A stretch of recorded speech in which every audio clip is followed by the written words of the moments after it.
In 2020, I sold a house every 36 hours. That's not an exaggeration. That's not me being facetious. That's the literal statistic. You don't blow up by answering a few Zillow leads and hoping that a buyer walks in the model. It started off with just a lot of shit grit and a whole lot of duct tape and I pissed a lot of people off in the first couple of years, right? People are calling you Wannabe Wolf of Wall Street, frat boy. I took that as a compliment.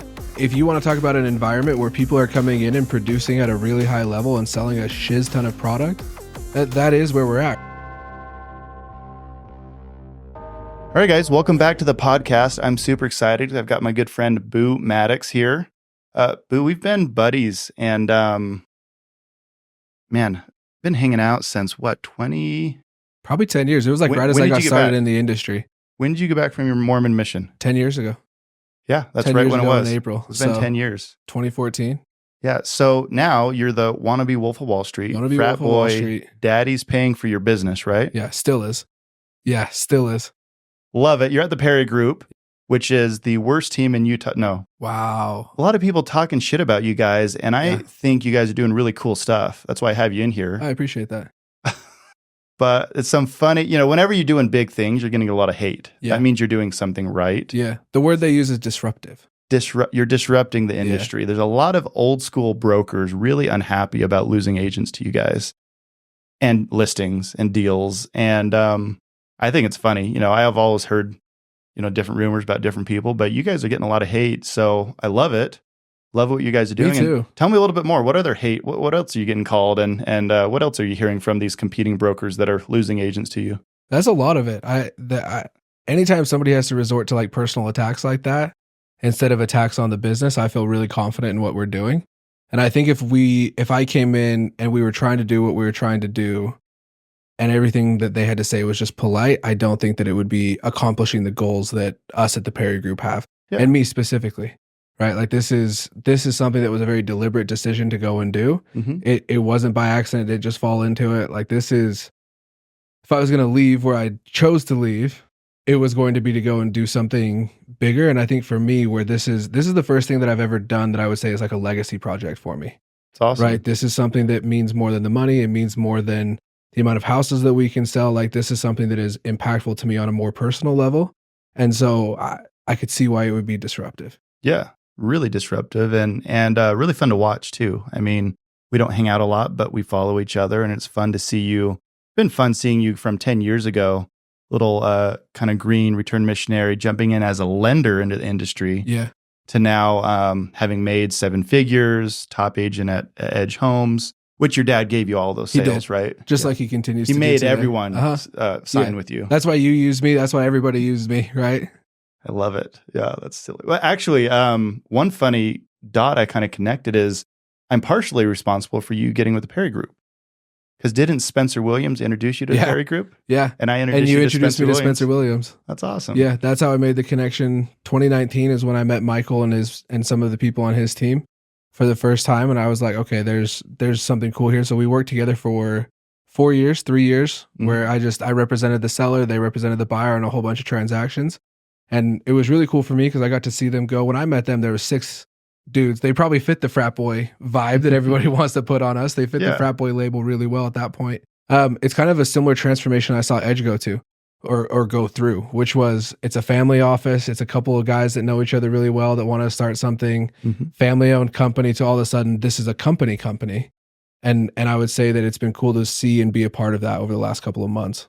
That's really cool. And it's been fun to watch you guys. So first of all, I just want to give you a cheers. Hey. So from starting in the business as a lender to then becoming an agent for Edge Homes. It's bad luck to put your drink down after, right? Yeah, you got to take a sip.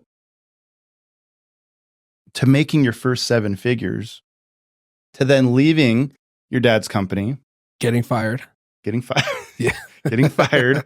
It happened that quick though, that I think it happened that quick from the outside looking in, that there's still a lot of people that think that something happened, that relationship was severed, that relationship was broken. Something had to have happened because I don't think people walk away from the position that I was in. Yeah, there's, I mean, I don't talk to a lot of people. I hear rumors here and there that you leveraged people, that you did something shady and I know you well enough, and I've heard the rumors about your dad for years too, because Edge Homes grew very quickly. And so quickly. Some very unhappy builders Yeah. and competitors. I think I would give them the same label that people are putting on me, which was disruptive. Absolutely disruptive. Yeah. And I remember watching Edge Homes grow, and a lot of respect for your dad and his company and what they did as far as doubling down on quality and delivering a superior product to the investors and a superior experience, which is really hard. I mean, I've actually represented a number of builders. A lot more than most people. A lot. And fired myself. Yeah. Because I was unhappy about what was going on. Yeah. And I've always actually been a top outside sales agent for Edge a couple of years, and really appreciate what they do. So wanted to plug Edge Homes really quickly because I believe they're the best builder in Utah, quality, experience-wise, integrity-wise. And I've watched them double down on quality and that experience. They had growing pains. I don't know if you remember, but my mother-in-law bought a house from them in Heber. And I would talk to your dad at the gym. We worked out together, and I'd be like, there's a hole in the stucco like that big. And he's like, what? I mean, he'd personally go and look at it and be like, yeah, this isn't okay. We got to fix this. No, some of my earliest memories are sitting there. Some of my earliest memories of Edge Homes are sitting there on a Sunday. Family dinner just finished, and he would just sit there on the couch and he would go through every single customer survey that came through for that week. Wow. He would read each one of them. If there was something that needed action taken on it, he would go and take it literally that Monday. And I think that's probably how he spent the majority of his Monday mornings for a very long time, was going through surveys like this, right? Mm-hmm. I haven't seen another builder, though, that does more surveys along the way and that actually reads and pays attention to them. Yeah, so it's really interesting. And I think, there's lots of reasons I'm jealous of your upbringing and really admired your relationship with your dad and what your dad's done for you. And I'm not talking about giving you business or giving you opportunity. Because that wasn't there. You were close enough to see. I think he was harder on me than he was. Yeah, any of his other sales he agents. Opened a lot of doorways, but I'm talking about what he taught you and the example he gave you. The intangibles. Yes, and most people will never get that. And the example of, and I'm sure you're going to take this into the Perry Group and what you help your agents do, but customer satisfaction. I mean, realtors have a very bad reputation for a reason. Terrible. People hate working with us. Half a step above a used car salesman. Yeah. And I've actually heard worse. There's some surveys where like lawyers, used car salesmen are here and realtors are down here. And actually the UAR lawsuit proves that. Yeah. People are tired of paying us a ton of money and having a frustrating transaction and not getting good communication. Not a lot of value. Showing up at the closing table and cashing a fat check, And then dropping off a $50 bottle of scotch and saying, hey, congratulations on your closing. Exactly. Or not even that much. Barely. So how are you taking what you built or what you saw your dad build at Edge Homes, the examples, the lessons, just curious how you're, taking that and teaching the agents at the Perry Group, or, what lessons you've learned that are really helping you in the real estate sales? Yeah, it's a good question. I think it's one that would probably take a lot longer than we have on this podcast to contextualize. Yeah. Right? Because when I talk about this being a legacy project, part of why I wanted to go and do this is because my earliest memories of him were walking around a real estate office that had heavy hitters in it that are the massive producers that you see today, right? You have the Woodleys, you have the Scovilles, you have all these agents that I remember seeing when they were just starting out 24, 25, 26 years old. And I think what he did is he created an incredible environment where they could come in, they could be competitive with each other, but then they could also rely on each other almost in like a team setting, right? So for me, that's part of what I want to be able to do is I want to be able to look back. Right? I'll be the first to admit I'm not going to be doing this in 10 years, right? This is like a very small window in my life where I want to go and run a real estate office. It's not going to be what I do for forever, but this is a time in my life where I want to be able to look back on and be like, 10 years from now, that person who's a heavy hitter today started in my office, that person. Like my goal is to shape what I think the future of Utah real estate is going to look like. And so I think if nothing else, having that example of like, hey, this is how you create value for your agents. This is how you teach them. This is how you mold them. This is how you go and help them be successful is probably what I think back on a daily basis and kind of double check and make sure that I'm still in alignment with what I think needs to be done in order for me to carry out that mission. That's awesome. And your dad's also, he's seen a company grow and the growing pains involved. He's seen, he knows what type of environment, like you talked about, needs to be provided for growth. And I think that's really important. And he's also had to deal with a lot of people talking shit about him too. Yeah. And which is fun. Yeah. It's kind of how we started. People are calling you wannabe Wolf of Wall Street frat boy. I took that as a compliment. Listen, I if love you're the gonna, Wolf yeah, of I mean, Wall that's one of my Street. favorite movies. Yeah. If you want to talk about an environment where people are coming in and producing at a really high level and selling a shiz ton of product, that is where we're at, right? Like I am a firm believer that the majority of real estate agents are doing a massive disservice to their clients. Absolutely. Right? You have 50% of real estate agents that do 4 transactions or less. What are you doing with the other 40 hours in your week? Yeah. Like that is part-time at best, in my opinion. And you would be fired if you were on my team and you turned in 4 at the end of the year. Absolutely. I have a minimum expectation of 12 transactions a year, because if you're not doing that with everything that we're providing on a team perspective, what are you actually doing? Right? Like the fact that you want to go and charge the same amount as some of the agents in my office that are doing 15 and 20 transactions a year, you are doing a massive disservice to your clients. And in all honesty, you should probably be referring them to somebody else. Absolutely. And that's the problem with our industries. There's no minimum standards, you know, and the minimum standard is 120 hours of real estate school. And that's it. 18 hours or whatever it every is. 2 years. Every 2 years. It's pretty pathetic. And I've seen a lot of marketing that you're doing. And there's a lot of news about Association of Realtors, lawsuits, and there's a lot of buyer's agents, specifically new agents that mostly work with buyers, that are literally sweating bullets right now. They're really nervous because literally in a couple weeks, the entire industry is changing. Shifts. Buyer's agents could go away completely, not likely, but it's going to completely change the way we do contracts and then the way we sell homes. There's no more sneak in as a buyer's agent, really do nothing and collect a commission check. Lie to the buyer and say my commission is covered by the seller. Exactly. Yeah. So let's talk about that, because the Perry Group, I'm with Spring Benson, you know, she's tackling that, and I think she's a leader in the industry. They do an incredible job, right? We're both at the same brokerage. You have the number 1 and 2 teams at a nationwide brokerage. Yep. Both existing in Utah. It's before my time, but I think there was a lot of competitive early on. Mm-hmm. For me, all I can look at and say is like the way that they are approaching business. I think it's incredible, because if you decide you want to join Real in Utah and you want to join a team, you have the 2 best options in the nation, which is crazy, right here in Utah. Yeah. And Spring's mostly up north. They've got a Draper office, nothing in Utah County yet. But yeah, it's really challenging for these new agents, because how do I articulate and communicate the value I'm going to bring as an agent when I've done 3 deals and I've done 600, right? Like how, exactly. Yeah. How do you go and look a buyer or a seller in the face? If you and I go up against these other agents, it's easy. It's like they're never going to win. It's really not going to happen unless someone's doing them a favor. And so there's some very nervous new agents that really need to hear from you, from Spring, from Justin Nelson, from the Perrys. How do I articulate value? How do I practice and role play and figure out? And that's one thing, again, I'm going to go back to your dad, because I heard this every day at the gym, and whether you realized it or not, he was teaching you how to talk to people. Moments, yeah. How to talk to people, how to negotiate, how to sell yourself. Your dad's an amazing salesperson. Grant Cardone, you know, seller be sold. He says you're always selling it. Yeah. If you want to have sex with your wife, you got to sell her on it. If you want to get a new house, you got to sell your wife on getting the new house.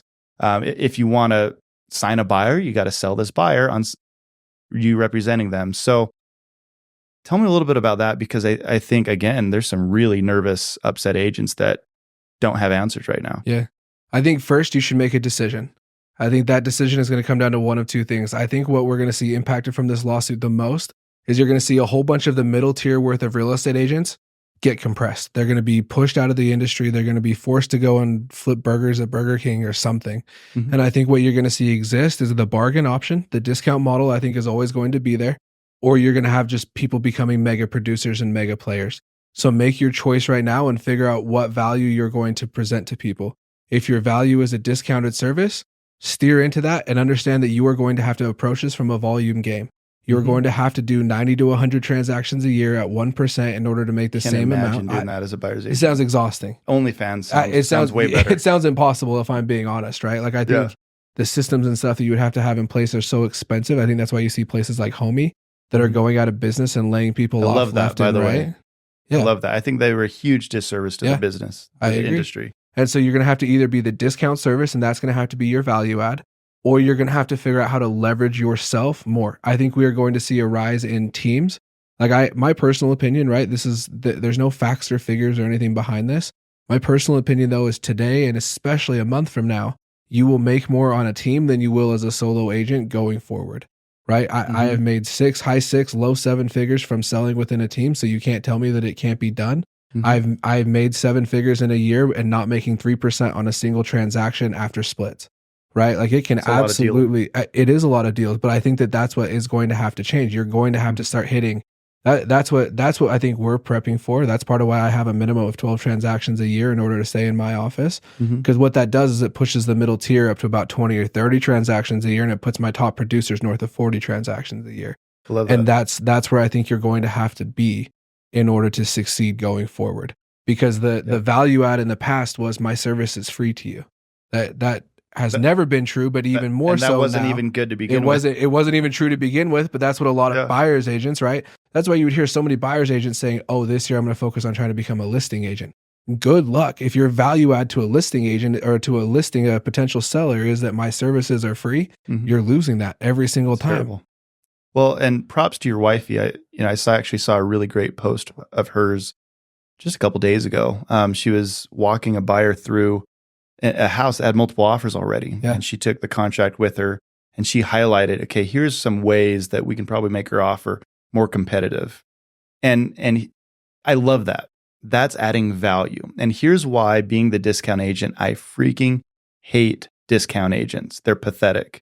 Cannot stand them. Hated homie. Glad they went out of business because they're a huge disservice. Because if your only value is dropping your commission, I'll do it for cheaper. Guess what?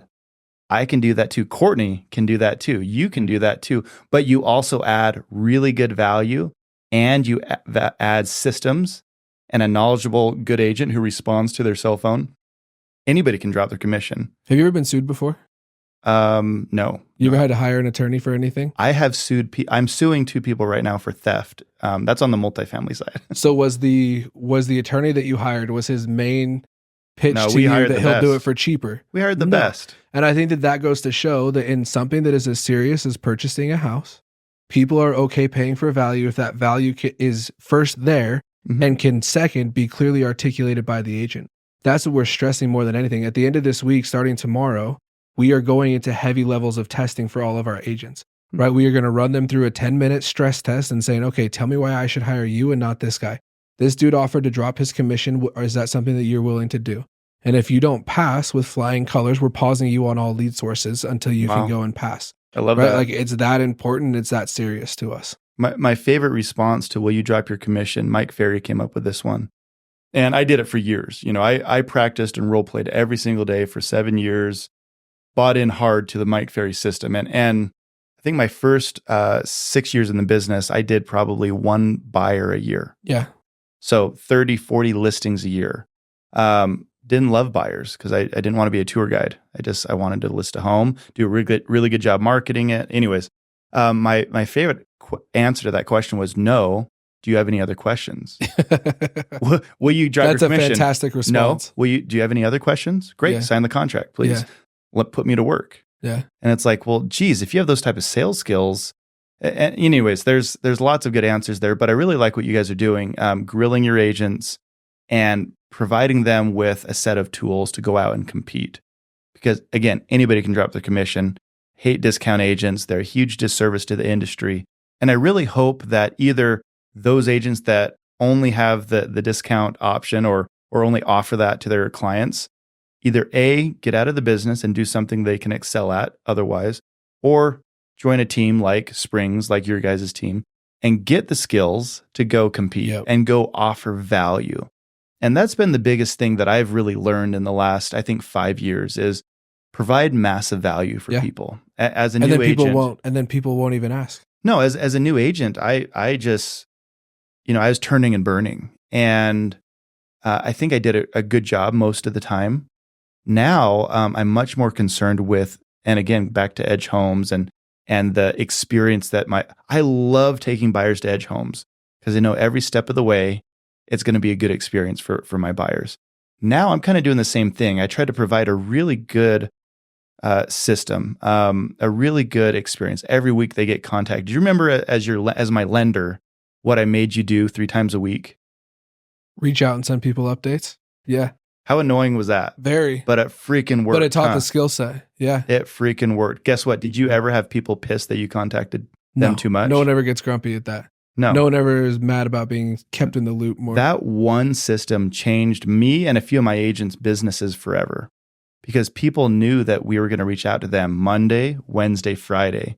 And your requirement as my lender, which you did a fantastic job, was you're going to text them in a group chat, a group text, and say, hey, really no news. No update. But do you have any questions? It's been 36 hours. There's nothing has changed. Yeah. And on Monday, it's been 3 days, 3 days. Hey, nothing happened over the weekend. No one was working, but happy Monday. Do you have any questions? Here's the upcoming steps for the week.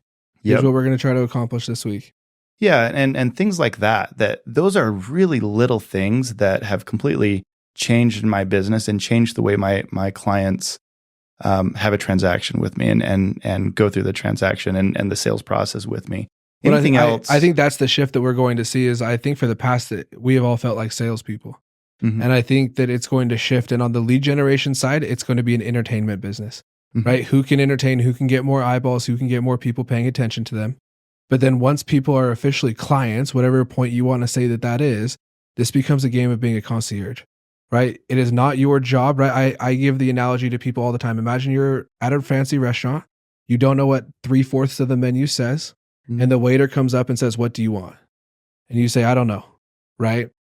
To me, what's going to happen is that you are going to have to be that waiter that can walk people through. Hey, any recommendations? I don't know, Sam. Tell me what you're in the mood for. Are you in the mood for chicken or beef? I don't care what you choose on the menu. Right. I care that you have a positive experience. Right. I don't care what house you end up buying. I want you to have a positive experience. So it's going to become, like, my favorite book right now is a book called Unreasonable Hospitality. It was wrote by a dude that started a massive restaurant in New York City called 11 Madison Park. Okay. And they have all of these instances and stories telling people about how they made their experience top notch, and it had nothing to do with what was on the menu. I love it. It's like the Nordstrom experience. Very much so. They'll take a used tire as a return, and they don't even sell tires. Yep. That story's been for 20, 30 years. And it's all about the experience. Yeah. And I agree. But let's talk about the marketing side, because I know the Perry Group and you specifically are doing really big things in the space. This is where I think I'm pissing more people off than anything, if I'm being honest. Yeah. Well, actually, let's pause on that topic, because you know what I hate is you're getting a lot of trash talked about you from these traditional brokers. And just nobody that has said anything has been under the age of 55 for what it's worth. Or doing huge volumes. That too. Or growing. And let me change that. Or growing. Yeah. They're shrinking. So I've been a part of Remax, Century 21, Mountain Land. I owe a lot to that guy, but again, he's stuck in old ways of doing real estate. Hasn't really evolved, and that's why I left. He taught me a ton. Love the guy. Owe a ton to him. I owe a ton to Steve Bond and Remax. I owe a ton to George Morris and Century 21. But I think what you'll see is those brokerages are all shrinking, and I don't think they're the ones talking shit about you. But I do know there are some of those traditional brokerages, the Keller Williams, that are shrinking. They hate my ass. Dude, they're scared. I think they're scared. Yeah. And I think they're really worried about their future, and they should be, because just like agents that don't provide value, brokerages that provide the same damn thing. Hey, here's a space, you can come work. No one's really producing too much. We'll kind of tell you to contact your sphere of influence and give you the same leads that 8,000 other agents have. Good luck. Go sell some homes and I'll take 40, 50% of your commission. So tell me why that old business model doesn't work in these new, 2024, and why the Spring Benson team, the Perry Group, why those teams are growing so fast and while real brokerage is exploding. It's a loaded question. I think it's value. I think it's pertinent value. Yeah, I think our biggest advantage is that, and I think Spring would agree with me, we get to run everything at a team level, right? And I think ultimately and I can't speak for the rest of America because I'm not very in tune with what America's market in general is, but I think what you're going to start to see is we're getting to the point, especially in Utah, where the old methods don't work. And they don't work because what you used to have to do to be successful in real estate in Utah was you had to spread yourself incredibly thin. You had to cover from Nephi to Logan and from Tooele to Heber, and you had to cover everything in between. There was two reasons. Number one, there wasn't enough transactions to justify a hyperlocal agent, and the purchase prices couldn't account for it. My parents paid $329 for a 5,000 square foot house in Highland on an acre. Yeah. Right. That was less than 30 years ago. When you met me, my goal was to get to a 300,000 average sales price. Yes. That was my goal. That was your goal. And today you can't get now a condo in Utah 6, County 625, for that. Yeah. That's what I mean. So I think what we're starting to see is Utah's market is still trading like a mom and pop shop. And a lot of the brokers and a lot of the agents still are treating it like a mom and pop shop. Mm-hmm. But if you look at how we trade as far as how much you have to make in order to qualify for the median home in Utah, we are not a mom and pop state. Right. We are an incredibly unaffordable state. We are an incredibly tight market that trades closer to a San Francisco, an Austin, a Denver, a much higher end market. Third most unaffordable market in the country now. Yes. And so I think what that lends to is that agents are going to have to become more hyper local. Like I think one of the biggest specialized. I think one of the biggest advantages that I had at Edge is it forced me to stay in a very consolidated area. I'm talking an area that I could drive across in less than 30 Harriman minutes. to Saratoga. Saratoga for the most part. Saratoga, yeah. We had a little bit of vineyard, but that came and went really quickly. Yeah. So it was literally Harriman to Saratoga and from Eagle Mountain to Lehigh. That was the area that I averaged 93 transactions a year in. That's right crazy. for 7 years straight. Yeah. How do you do that? With a hyper local level focus. And to me, that's where I think the majority of brokers and teams are missing right now. Is that this isn't a quantity thing. This is a quality thing. And so our goal, our focus, I think Spring's in alignment with this. I think Jace is in alignment with us on this. The hyper local agent is going to be the agent that is transacting in the future. It's not the agent that's sending postcards. It's not the agent that's saying, I'll go anywhere you want me to go. It's the agent that's saying, hey, if you're going to buy in North Utah County, I got you. Yep. Why? Because North Saratoga trades closer to West Lehigh than it does South Saratoga. Mm-hmm. South Saratoga pricing is more in alignment with Eagle Mountain, right? And if you don't understand those nuances, if you don't understand that, you are not going to be able to create the value that your clients need. Right. If you can't clearly articulate that, you are going to miss, because my agents, Spring's agents, are all going to be able to have that conversation. Absolutely. And so for us, I think not having a broker that is over our shoulder saying this is how we've always done things allows us to run everything at a team level. And if you look, I can't speak, I mean, Utah Life is an incredible team. I can't speak to how they have it set up, but I know it's very similar.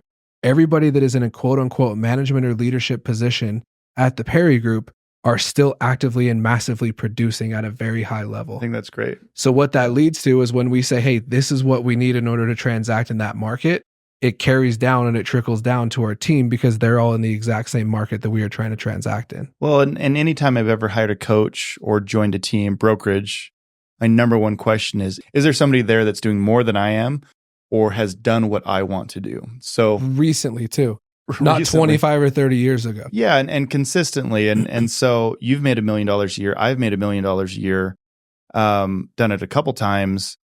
If someone wants to learn how the business of multifamily, I've got a great experience for them. I don't really sell a lot of houses right now. I'm not a very good coach. I would not be a coach or a team leader in today's market. I'd be very bad at it because I built my business starting in 2011 with cold calling, yeah. No social media, yeah, and very different technology, and did it very differently. And then I specialized in multifamily or investing. And so that was my niche. I became an expert in, my year I did 106 transactions. Most of those were rental properties that I sold to my investors. So I was an investor specialist. So I'd be I cannot tell people how to do 106 transactions in this market. You've done it recently.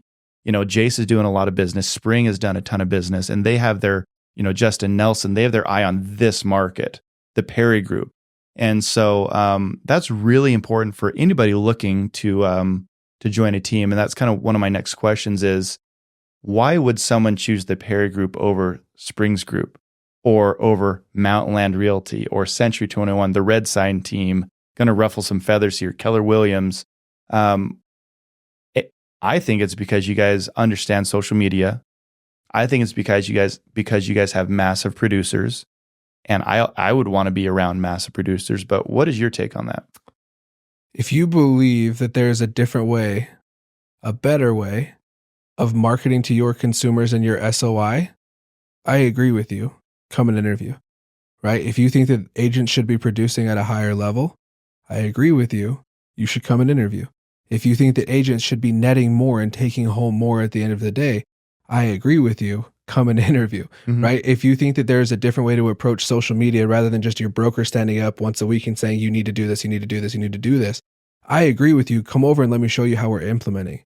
Yeah. As for us versus Utah Life, I think at that point, it's just dealer's choice. Yeah. Go and interview with both of them, and whichever one you feel like resonates with you, it's two different sides of the same coin. Sure. The way that they run things is different than how we run things, but the end goal is the same, and that is to get our agents into production really, really quickly and to get them into high levels of production, not 2 or 3 deals a year, but 20 or 30 deals a year. Right. And I think that the way that they run things is incredible. It's just different than us. And how many deals did you guys do last year? Perry Group, somewhere between 750 and 800. Okay. That's a lot. This year we're on pace for about 1,100. That's huge. It's massive. In a slower market. In a market that everyone is telling us is really slow. Everyone's scared. People are going out of business. Perry Group's going to do 1,000+ deals this year, and then you have agents not doing deals. Yeah. So let's say I'm a brand new agent. And I kind of am right now. I'm actually just getting back into production. Spot. Yeah. Because we don't want to buy multifamily right now. Yeah. We do if there's an amazing deal. I remember your dad talking about the last crash. He was buying land for 30 cents on the dollar. Yeah. Actually, my favorite story about your dad was he offered the bank 30 cents on the dollar for a piece of property to build homes on for Edge Homes. And they said no. A couple months later, he offered them like 20 cents on the dollar and they accepted. And so we're kind of waiting for that to happen. Multifamily Investment Club, we have almost 2,000 doors. It's challenging. Just managing what we have is challenging. And the last thing we want to do is buy when the market's doing this. We're trying to figure out where the bottom is, and that's when we want to buy. We want to pull an Edge Homes and buy at the bottom and just really benefit from that. So in the meantime, I'm getting back into production. So what would you say to Sam Newell? Haven't sold really actively since 2019. What are the 3 things? What are the 2 things that you would say you do these 2 things and you sell 1 house a month this year minimum? First things first, figure out a short-term lead source that has the ability to generate you a deal within the next 90 days. I think there's too many agents that are working on a long game when they're not even going to have time to make it to their long game because their short game sucks. Right? So what's a preferable short game for you? Depending on what team you join, like same with Utah Life. Say I joined Perry Group today. Zillow immediately, right? Zillow is immediate clients. It gets a terrible reputation in the industry. It's interesting. People trash talk Zillow too. They're just pissed because Zillow's better at marketing than they are. That's okay. So much better. But you guys believe in it as well. Like I'm pissed at the Association of Realtors for sucking ass so bad at marketing that Zillow has made billions off of our own leads. Yeah. It's their fault. And so figure out something that's a short term, something that can realistically generate you a deal in 90 days. If you don't have access to leads that have the ability to transact within 90 days, door knocking, cold calling, some of those that aren't going to feel as sexy, they're not going to feel as cool, they're not going to feel as long term. That's okay. You don't need to build a business on knocking doors and cold calling. Who would you cold call? No. For sale by owners, expired? Nobody, if I'm being honest. You'd work Zillow. I'd work Zillow. Okay. Like if you don't have a warm lead source that can help you generate stuff, it's going to cost you more on your splits, but it's going to give you 2 things. Number 1, it's going to give you income so that you have time to get to the long game. Yeah. But then number 2, it's going to give you at bats. Right? We converted about 20% of our Zillow leads. Wow. Right? So does that mean that 80% of those leads are garbage? No, because those are 80% of leads, right? If our average agent gets 10 leads a month, that's 8 people that you're not going to, in theory, transact with, but you're going to get at bats. You're going to be sharp. So if you were a new agent trying to figure out how to get experience really quickly, working with 10 leads a month is going to get you that jump start into your career. And even though you haven't been doing this for as long as somebody that might have been in it for 18 months or 24 months, within 6 months, you probably have more at-bats than they have had within those first 24 months. I love that. That's a great answer. And let's break that down a little bit because there's a lot of agents struggling right now, not even new agents. Agents in general. Agents that succeeded in 2020 just out of sheer dumb luck are like, I don't know how to actually go and market like this. Yeah, I mean, it's a different market. It's similar to where I was in 2011 when I got in the business where no one had equity.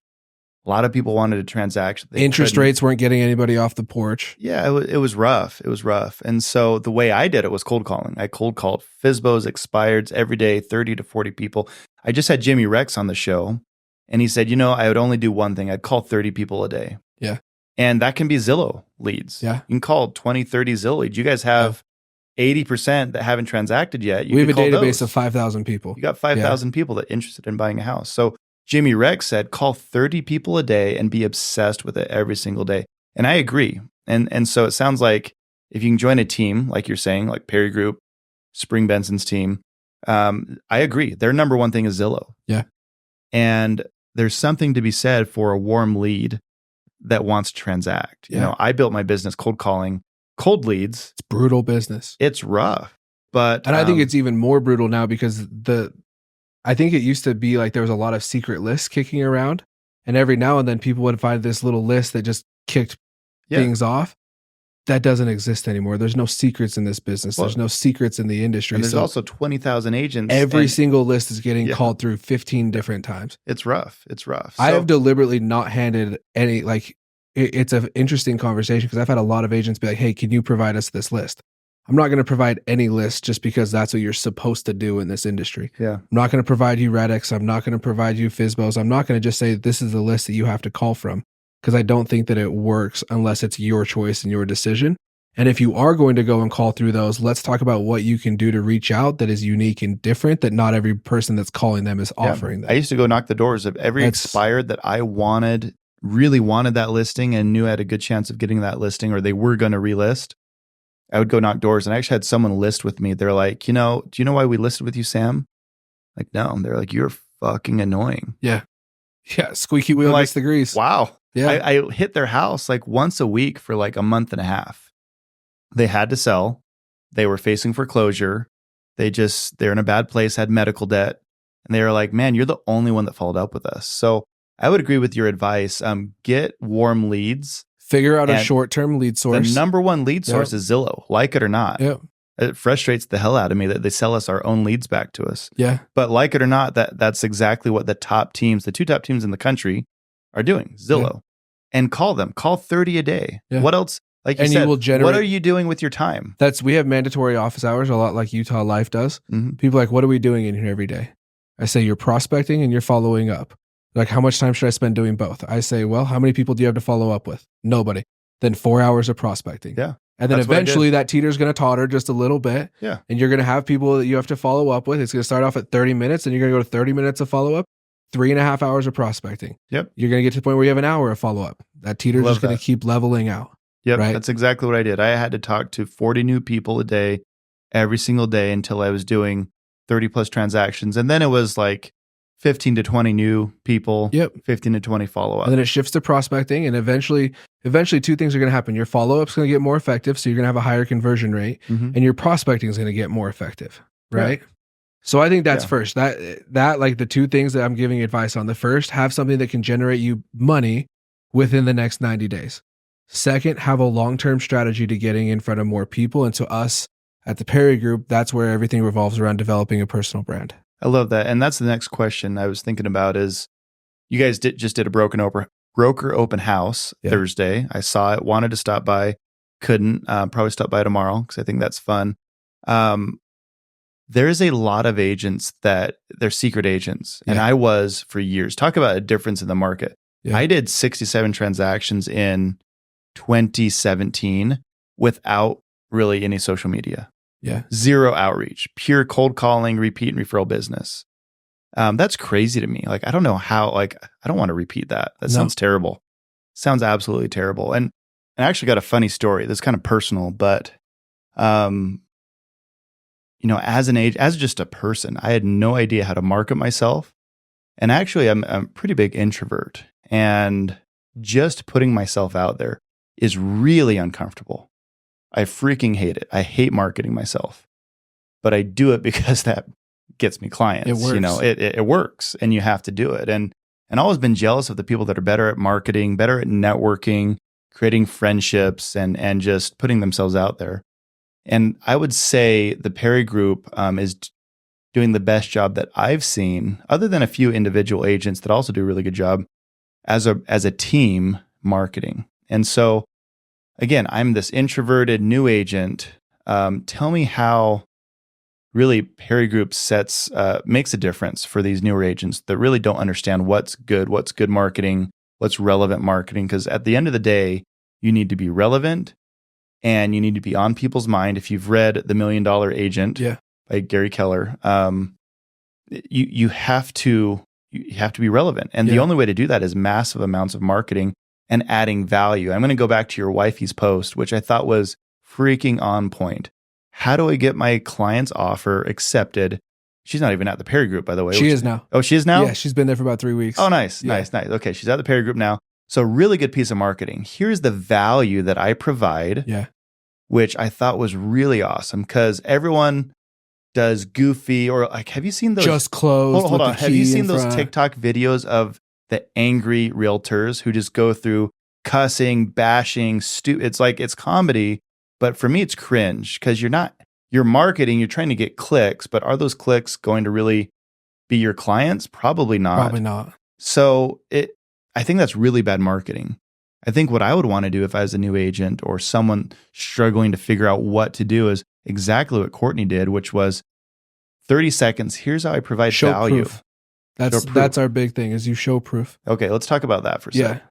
Yeah, so I think that there's a lot of people that are very uncomfortable being on camera, first things first. Yeah. My advice to them is whatever you look like on camera, whatever you sound like on camera, that's what you're going to look and sound like when you show up, so there's not going to be any surprises. Yeah. My other thing too is that my biggest pet peeve, I put a video out about this earlier this week, caught some heat for it. Great. Don't have separate Instagram accounts. Don't have a business page and then don't have a personal page over here. I don't even know why I have a business page still. You are who you are, right? And if you post something about real estate and somebody unfollows you because you posted something about real estate, guess what, Sam? They weren't going to transact with you in the first place. Yeah. So those are the first couple pieces of advice. Or maybe do better marketing. Make better posts. Yeah, create value. But show proof as to what you're doing that helps people feel comfortable when they decide to hire you. Yeah. The other big thing that I like to stress with people is we need to reevaluate what a social media win is, right? The people that hear, hey, this agent sold 30 deals a year from social media, the majority of those people aren't reaching out to you, DMing you from a story that you posted and saying, hey, I actually wanted to buy a 4-bed, 2.5 bath house in Springville. Congratulations. Thanks for posting this. I'll take it. Yeah. That's not what a social media win is. Social media win is somebody coming up to you at the grocery store that you haven't seen for 3 years saying, hey, I had no idea you were an agent. That's awesome. My wife and I are actually looking to buy something. Yep. That's a social media win, even though it happens outside of social media. Let me tell you about that's a really good point. Really good. That's called relevance. Yes. And being on people's mind, top of mind. Yes. So I actually had an investor invest $250,000 with me because of a TikTok video. Yeah. I actually got $1.5 million views on this one video. It was heroin needles, what we were doing to combat. The neighbor next door was a slumlord, blah, blah, blah. We had heroin addicts, dumpster diving, and it was a whole mess, but got a lot of views. And it was real life as a property owner. What am I doing to combat that? Well, we're putting up a chain link fence with barbed wire. We're putting up cameras, hiring a security crew, like real life stuff that other property owners could take and say, oh, that's a good idea. I'm going to do that. And off that video, I had a guy contact me. He's like, hey, I've been watching you for years, literally known you for like 7 years, got $250,000 I need to invest. Do you have any other deals coming up? And so I put him in one of my Cleveland deals. And that's when it really clicked for me. And that was years ago, but providing really good proof or value. Demonstrating what you do. Hey, I've got this house for sale and I did 30 deals last year. Okay. Or you could be like Courtney and say, here's how I help my clients. Right? And it's not very taking different. A picture with it holding a key in front of a closing. That's not proof. No. That's not proof that you're good at what you do. That's proof that you just had a closing. It's very, very different. Yeah. So I saw there's a really, I'm not going to say who it is, but she does a lot of transactions. She's here in Utah County. And the most cringe video I've ever seen. It was really racy, a sexual innuendo type video. You've probably seen it. And it was so cringe because it got a lot of views. But again, it's with the goal of getting clicks. And I would say it really diminished her value as an agent. Yeah, and I think what most people too forget, right? And let's back up a little bit. One of the first things that I do with everybody is I ask them to break down who their target avatar is for their business. Yep. Who is the client that energetically, this is the person that if you worked with them 30 times a year, your life is really, really good. Who is that person? Yep. That's who you're going to have in your mind as you start making this content. And then what comes after that a lot of people miss because they don't post for long enough is the analytics. I think the biggest advantage that social media delivers to me is the amount of insight that I have because I have 40 agents every single month posting 5 times a week. The amount of analytics that I have on our target market, which is Utah County, is so much further than what anybody else has in the area, right? If you post a video and people watch it for 4 seconds and then they swipe away, what does that mean? Does that mean that they like that topic not on social media, but in real life, they want you to talk about it? Yeah. No. Right. Right. So I think that the analytics that we get from it of our target demographic is an even bigger advantage that nobody even talks about, because I can tell you exactly what our clients want to hear about right now. Sure. I can tell you what topics are relevant to them right now. I can tell you the other big part too is my agents have become, instead of having to take 90 seconds to explain an idea, now they're able to do it in 20 to 30 seconds. Right. So does that translate to real life? Right? Do you think that person on social media wants to hear you go for 15 or 20 seconds, but in real life wants you to take 4 minutes on it? No. So can you consolidate that down? So like the sales skills that I think are also starting to come out of this have been massive. Yeah, to be able to sound good on social media. Well, and if you sound good on social media, guess what? You sound good in person. You're going to sound really good in person. That's huge. Right? You're going to be able to give people a hook. You're going to be able to tell when their attention is leaving. You're going to be able to tell when you've been droning on for too long. Yeah. Why? Because these analytics are telling us. Well, and let's go back to your marketing as, Edge Home's #1 agent. Yeah. You had a podcast, Who's Your Agent, right? Yeah. And I think that's really smart because you said, hey, who's my demographic? Who do I want? I don't need the clients necessarily. Consumer. I need the agents to bring me their buyers. Yeah. So I can help them buy an Edge home. And that's really smart. And I love what you did there. So tell me a little bit about your podcast and your journey to getting to $1 million. I want to touch on this really quick. We're kind of running out of time. We've got a lot to talk about, but you went from lender to new Edge Homes agent. You actually were kind of cold calling with me for a while there before you got your license. And then you got offered the Edge position, which I thought was awesome. And you blew up.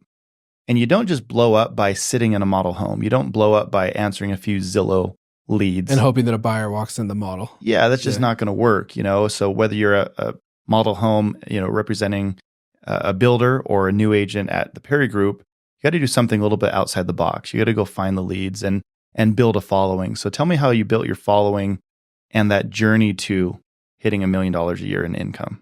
I would say it was a lot like yours at first. That's part of what started me on my social media grind, was that I had to absolutely kill myself to go and hit 204 transactions. The amount of cold calling that I did, I was in probably 2 or 3 different team meetings and broker meetings every single day, every single week, in order to generate that many leads.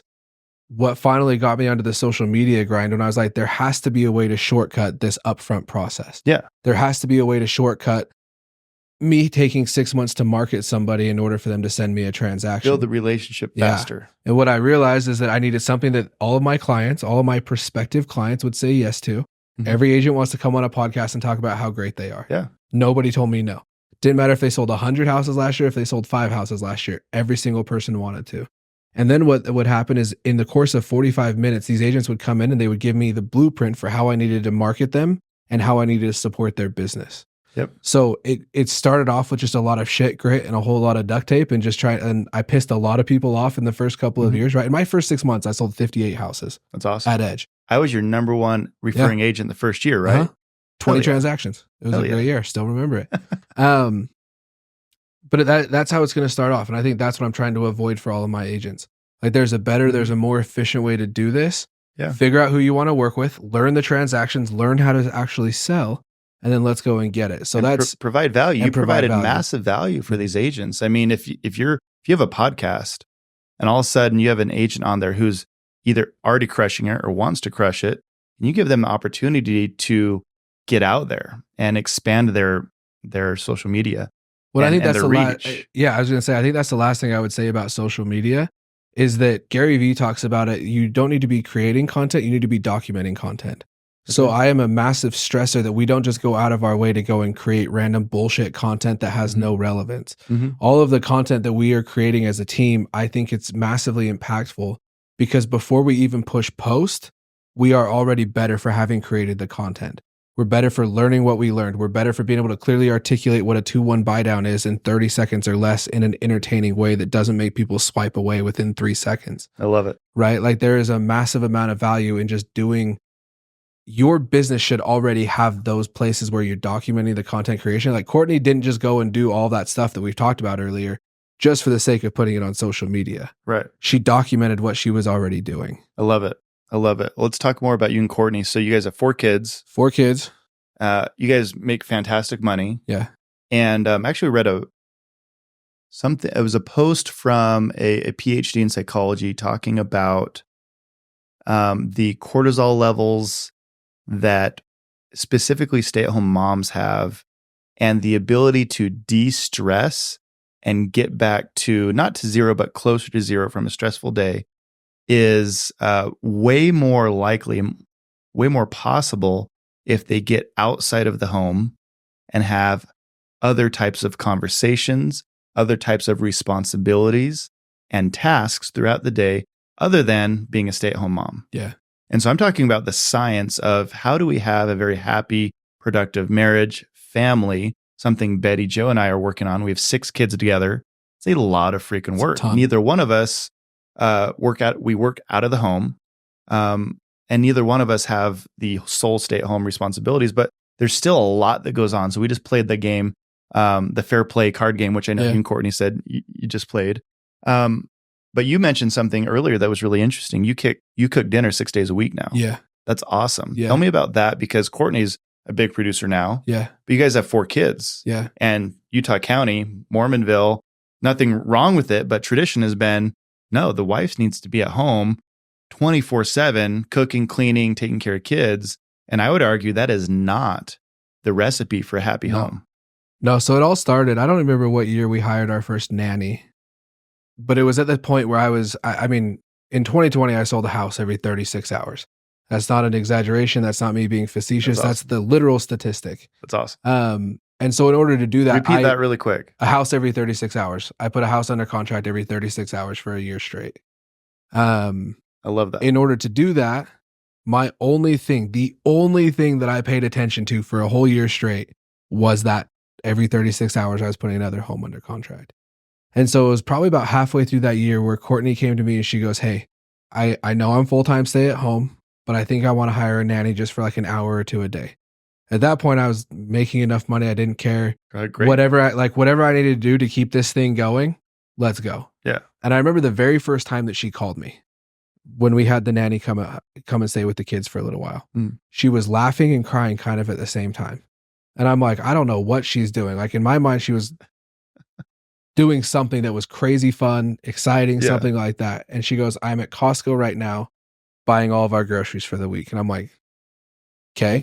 Where's the excitement coming from? She goes, I'm doing it without kids. Nice. And it was the first time where I was like, okay, like I see the importance of having help. And it was so interesting because at that same time, my business was at a point where I was starting to hire people to help me run my business. Mm-hmm. And as soon as I hired an assistant, as soon as I hired somebody to help me, what was everyone telling me, Sam?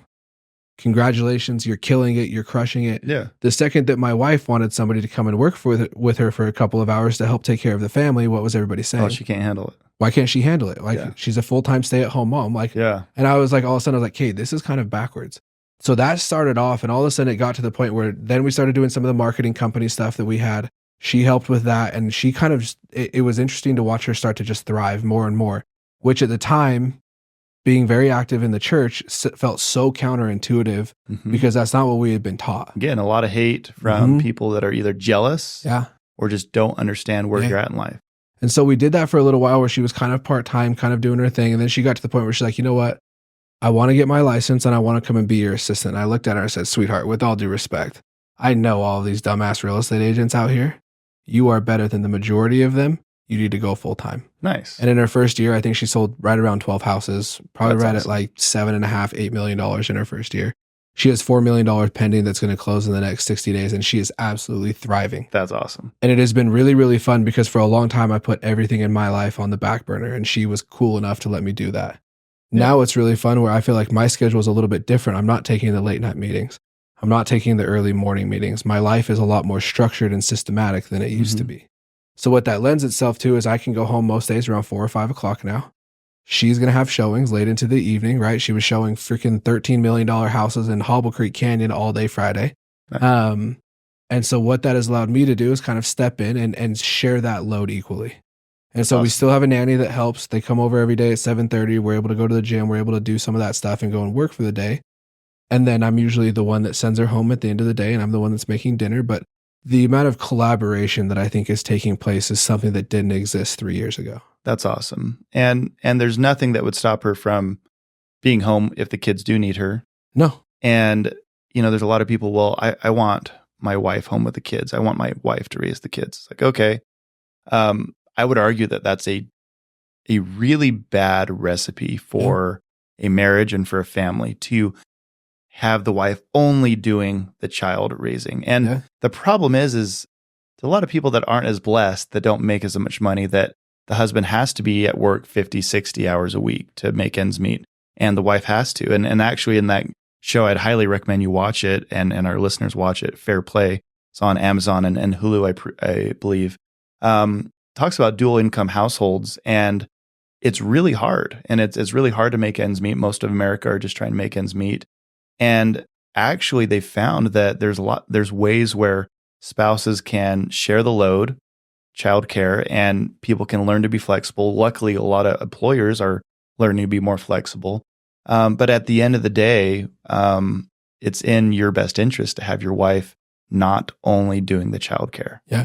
And I think that's something that I realized in my past marriage. And I had nannies and housekeepers and different things. And right now, we do not clean our house. Yeah. I'm not going to freaking clean my house. Are you kidding me? With 6 kids, that's going to take me days. It's not going to be possible. No. And I actually did. It was funny. Our house cleaner couldn't come out a few weeks ago.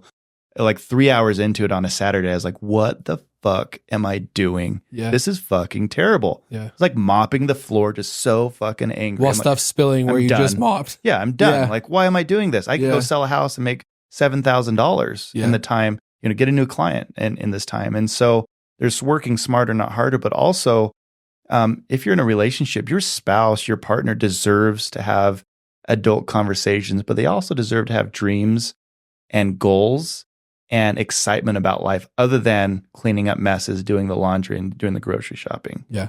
And I would argue that that is the disservice that we talked about, brokers and brokerages, that old traditions just not working. And I would say the old traditions are a recipe for divorce and disaster and a broken home. And wives and women in the workplace are really needed, not just like, hey, yeah, that's a great, go earn some money. That's fun. No, it's actually needed to have a good marriage and a good home life. And that's one thing. I think I needed it too. Yeah. Like, I think that was the thing that I didn't understand. I love being home with the kids. That's like the relationship that I have with my kids now. I have individual relationships with each one of them. I know what they need. I know what their schedules are. I'm into one of my non-negotiables for me when I started this new job is I was going to drop my kids off at school every single morning. I love that. I do that as well. And I didn't miss. Yep. Right? Like that's sacred time to me. It doesn't matter what I have pop up. I don't care what investor. I don't care what client. I don't care what real estate agent wants to come and interview for my team. Yep. If you call and say, hey, the only time I can meet you is 8:00 in the morning. Sorry. Not a good fit for my team then. Yeah. Sorry. Like that's just, I love that. And I'm okay losing business because of that now, because I don't feel like it loses business. That's how I am Wednesdays. So I get my kids back from their mom on Wednesdays at 2 p.m. if school's in session. If it's not, then summertime, then it's 9 a.m. on Wednesday. I do not work 2 p.m. after 2 p.m. on Wednesdays. Yeah. I get them back from their mom. And now I spend about an hour with them when I get them back since it's summertime. But there's a lot of pent up energy. They miss me. My little boy's got anxiety when he's not around me. And so I made it my goal to really be very present that day I get them back. I work all day Thursday, all day Friday, some Saturday, but Wednesday, that day I get them back from their mom is very, very important. Sacred time. It is. And, so Betty Jo, she's got everything Wednesday work-wise. If I have clients that need anything, she's got it Wednesday. Yeah. So long story short, relationships and being a power couple, I would call you guys a power couple. It's really cool to watch. And she's making more money than I am this month for the first time ever. That's awesome. And I'm just elated for her. I'm stoked for her. That's really cool. Well, tell me what the Perry Group has as a goal, and then what you and Courtney has of it. Just share a couple goals with me, because I really want to know personally, but also business wise, what you guys have going on. Everyone's frustrated about this market, interest rates, elections, less transactions. You guys are doing fantastic. So what are you, lawsuits, what are you guys focusing on? And what are you excited about the next 6-12 months? Obviously growing your team. Yeah, growing the team is part of it, but I care about the people that I'm hiring. Like my number one goal is to hire agents that are all in on being really, really good at this. I am interested in people that are wanting to take this to a crazy level. I think what separates our team right now from other brokerages is I think a lot of brokers, because 80-something% of agents don't re-up after the first 2 years, they are we'll take everybody and then we'll see who's left after 2 years. Yeah. I'm approaching it the exact opposite. I'm not looking for 150 people. I'm looking for 60 people that want to be hitters. I'm looking for 60 people that want to come in and produce at an insanely high level. And then I want to give them the tools to take their business. I know how to help people scale their business up to 204 transactions a year. Past that, you're on your own. I don't know what we're doing after that, but everything before that, I got you. So I would say that my goal over the next 12 months is just to produce some crazy producers. Like professionally, that would be my goal. I want agents that are generating their own leads, right? The way our splits are set up, you make more on the deals that you bring in than you do on the deals that we generate for you. I want to help you make more money on a team than you could as a solo agent, because I believe that it can be done. I would say for me personally, my goal is to replicate what my edge income was a couple of different ways, right? Like I intentionally walked away from a lot of money every year. Like it was a very deliberate decision, contrary to popular belief. It was a deliberate decision. And so for me to get back to that point, it's two-part. I want to get back to that income level that I was at, without losing myself and selling myself like I did in order to generate it the first time. Right. I want to do it in less time. I want to be able to leverage my time more to the point where I am still as present of a father as I have been for the last 12 to 18, 24 months. And still be like, I want to show my kids that I can do both. I love that. That's awesome, man. And where do you think, I guess I'm just kind of curious, a lot of people are saying we're going into a recession, massive lawsuits, the industry's changing. What would you be scared about if you're a new realtor right now? Or would any of that scare you? I think there's more agents that put themselves into a recession than a recession puts agents into. I think that there are always going to be ways to transact. Yeah. There are always going to be people that have to buy and sell. Doesn't matter what the market's doing, there is always going to be a reason that people have to buy and sell. Yep. That belief, circling back to the very beginning, what was some of the stuff that my dad taught me? Edge was started in 2008. The worst year since 1929. Bottom of the market. That you could have started a home builder. Mm-hmm. And the reason that they are the number one home builder in the state now is because they started in 2008. I love that. There are always ways to be making money. That's why I think real estate is such an incredible opportunity for those that choose to pursue it, because it doesn't matter what the market is doing. The market is an inanimate object. And that's a great answer. That's what I was looking for. There's more millionaires made in the last recession than ever before. And I would argue there's more top producers made in the last recession. In 2020, I started my podcast, Recession Proof Real Estate Investing. I interviewed, and I was lucky enough to have some of the top producing agents across the country as my friends and investors. So those are the people that I interviewed first. Brian Burnett, Mike Darda in Florida. Their answer was, yeah, this market's tough. Can't show a house. COVID shutdown. I'm just doubling my efforts. Yeah. I still have to hit my goals. Yeah. I remember Mike Darda and Brian Burnett, they're like, well, I have no choice. I'm still going to hit my goals. I'm still going to sell 200 houses this year. I just have to put in more effort. My biggest month ever was 43 transactions in 1 month. That's awesome. It was April 2020. That's It awesome. was literally the month that everything got shut down. Yeah. Why? Because I was still going to hit my goals. I was still going to hit my numbers. There were still lots of transactions. And I love an opportunity where everybody's the same thing with this lawsuit. Mm-hmm. If the lawsuit was only impacting the Perry Group, that sucks because we're getting handcuffed at that point. Yeah. But in a situation like this, in a situation like a recession where everybody's having to deal with it equally, I like my odds. You just got to be better. You got to be better. Yeah. Love it, man.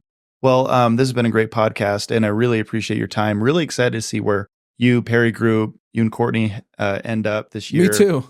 It's fun. Yeah. It's exciting. It's a lot of fun. And really excited to just have this podcast go out because I think there's a lot to learn. And I always try to pull in? What are the nuggets? What are the little pieces of information that really stood out to me? And number one was really understanding your market demographic.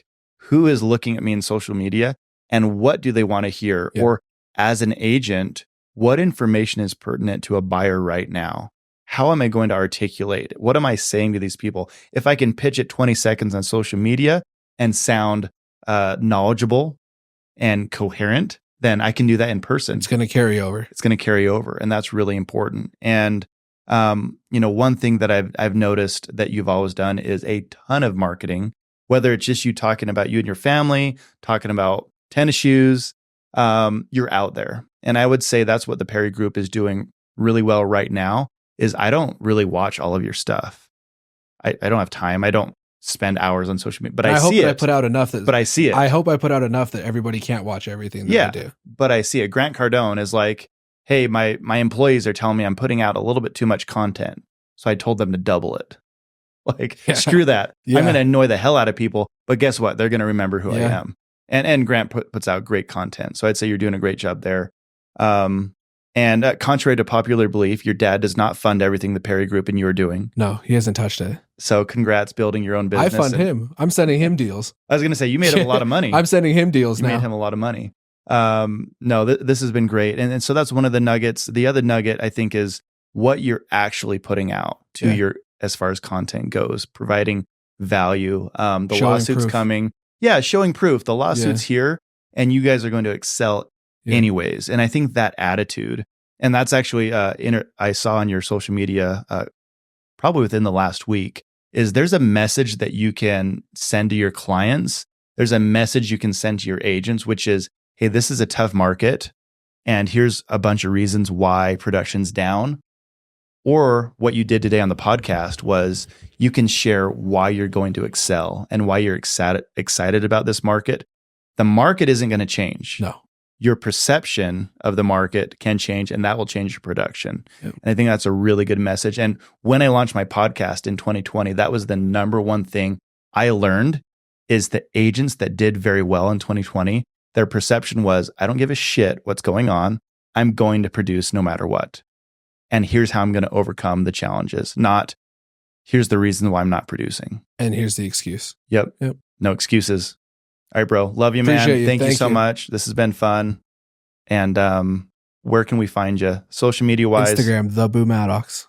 I'll put the link in, and then the Perry Group. Yeah. We're everywhere. You'll find us. Love you, buddy. Thank you. Thank you, homie.